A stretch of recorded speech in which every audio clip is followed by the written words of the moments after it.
नमस्कार। आज के इस विशेष विश्लेषण में हम एक ऐसी पार्टी का पर्दाफाश करने जा रहे हैं जिसकी चर्चा हर जगह है। हम किसी आम पॉलिटिकल पार्टी की बात नहीं कर रहे हैं। हम बात कर रहे हैं एक ऐसी ताकत की जो लगभग हर घर में पहले से मौजूद है। कॉकरोच जनता पार्टी।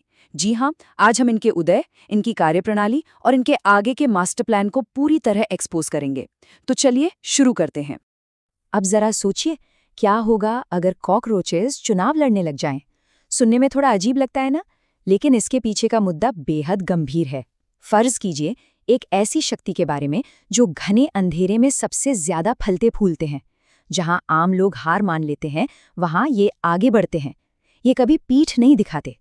ऐसी जबरदस्त संकल्प शक्ति अगर आधुनिक राजनीति में उतर आए तो क्या भूचाल आएगा? यही सवाल इस पार्टी के आधार को समझने में हमारी मदद करता है। आइए सबसे पहले बात करते हैं इनकी कोर आइडियोलॉजी यानी मूल विचारधारा के बारे में। इनकी नींव किसने रखी है, ये जानकर आपको हैरानी होगी। ये पार्टी उन्होंने बनाई है जो किसी भी कठिनाई में जीवित रहने के अल्टीमेट मास्टर्स हैं। चाहे रोशनी हो या घना अंधेरा, इनका मूल सिद्धांत बिल्कुल साफ है: हालात से लड़कर टिके रहना। ये क्षमता इन्हें हर उस मौसम और स्थिति में आगे बढ़ने का हौसला देती है जहां बड़ी बड़ी पार्टियां टूट जाती हैं। दरअसल ये उनकी उस ऐतिहासिक क्षमता का प्रतीक है जिसके बल पर वो करोड़ों सालों से अपनी सत्ता बनाए हुए हैं। और यही विश्वास इनके आधिकारिक कैंपेन स्लोगन में झलकता है, Where life is difficult, we are available। यानी जहां जिंदगी मुश्किल, वहां हम मौजूद। ये कोई आम नारा नहीं है दोस्तों, इसे एक ऐतिहासिक राजनीतिक फरमान की तरह प्रस्तुत किया गया है। जब जनता परेशान होती है या दूसरे नेता समस्याओं से पीछे हट जाते हैं, तब कॉकरोच जनता पार्टी वहां सबसे पहले मौजूद मिलती है। ये इनका एक सॉलिड वादा है कि कठिन से कठिन परिस्थिति में इनकी उपस्थिति सबसे ज्यादा होगी। अब आते हैं इस चर्चा के अगले हिस्से पर, द वोटर अपील। आखिर लोग इन्हें फॉलो क्यों करते हैं? इनकी इस तेजी से बढ़ती लोकप्रियता के 4 मूल आधार स्तंभ हैं। पहला, इनकी अल्टीमेट सर्वाइवल पावर, यानी आसानी से हार ना मानने की जिद। दूसरा है अनमैच्ड ऑमनी प्रेजेंस, इनकी हर जगह मौजूदगी।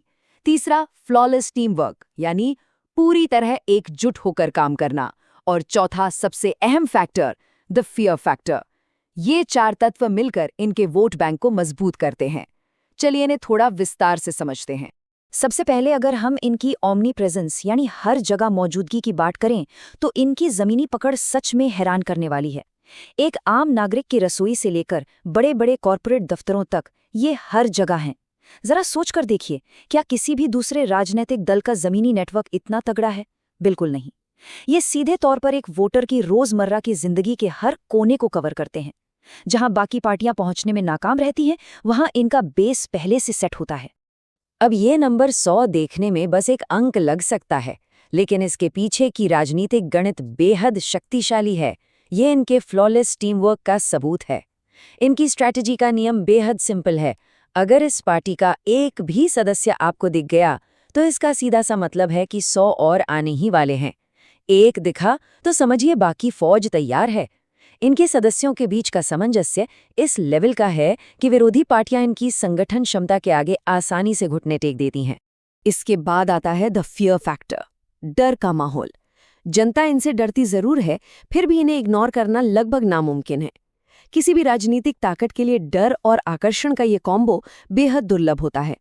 लोग जब इन्हें देखते हैं तो घबराहट होती है, चीखें निकलती हैं, लेकिन ध्यान इन्हीं पर टिका रहता है। और यही इनकी सबसे बड़ी शक्ति है, सार्वजनिक चर्चा में लगातार बने रहना।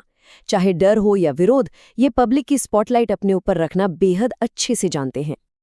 अब बढ़ते हैं अगले सेक्शन की तरफ, future projections and road map.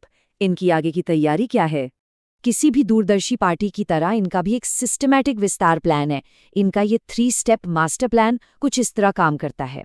Step 1, हर घर में अपना एक ब्रांच ऑफिस खोलना, यानी सीधे नागरिकों के घर में पैड बनाना। स्टेप 2, रात के अंधेरे में गुप्त बैठकें आयोजित करना, ताकि किसी को भी इनकी आगे की रणनीति की भनक ना लगे। और आखिरी स्टेप 3, किचन पार्लियामेंट स्थापित करना। ये सुनने में अजीब लगता है, पर बेहद कारगर मुद्दा है। ये एक राष्ट्रीय संसद के बजाय सीधे आम नागरिक की रसोई पर कब्जा करके अपना प्रशासन चलाना चाहते हैं। मास्टर स्ट्रोक है ना? और सबसे मजेदार बात, जब उन्हें भगाने या दबाने की कोशिश की जाती है, तो उनका अगला नारा सामने आता है, we won't fall, we'll fly back. हम गिरेंगे नहीं, उड़कर वापस आएंगे। पॉलिटिकल ब्रांडिंग के लिहाज से ये एक बेहद शानदार और उतना ही डरावना कदम है। ये विपक्ष को खुली चुनौती है कि आप इन्हें दबाने की चाहे जितनी कोशिश कर लीजिए, ये सिर्फ वापस ही नहीं आएंगे बल्कि उड़कर सीधे हमला करेंगे। ये एक ऐसा मानसिक युद्ध है जो किसी के भी होश उड़ा सकता है। तो अब आते हैं हमारे आखिरी और इस विश्लेषण के सबसे अहम हिस्से पर, the true lesson in survival. इस पूरी काल्पनिक राजनीति और हास्य के पीछे आखिर सीख क्या है? सीख है अनुकूलनशीलता, यानी अडेप्टेबिलिटी की असली परिभाषा। किसी भी चुनौती के आगे जीवित रहने, टिके रहने और उसमें भी आगे बढ़ने की क्षमता। हम सभी को ये समझने को मिलता है कि स्थितियां कितनी भी खराब क्यों ना हो, अगर हालात के हिसाब से खुद को ढाल लिया जाए तो सिर्फ सर्वाइवल ही नहीं बल्कि अल्टीमेट सफलता भी मिलती है। यही इस पूरे विश्लेषण का सबसे महत्वपूर्ण टेकअवे है। तो अब इनकी इस अद्भुत और कभी हार ना मानने वाली ताकत को समझने के बाद एक तीखा सवाल आपके विचार के लिए छोड़ते हैं। क्या आम जनता इस पार्टी की शक्ति को देखकर इन्हें अपना वोट देगी, या फिर डर और घबराहट के कारण इन्हें पूरी तरह भगा देगी? इस पर जरूर विचार कीजिएगा। क्या ऐसी विचारधारा का समर्थन किया जा सकता है? आज के इस एक्सप्लेनर में हमारे साथ जुड़ने के लिए धन्यवाद। उम्मीद है इस चर्चा से आपको इस अनोखे मुद्दे पर एक नया और मजेदार नजरिया जरूर मिला होगा।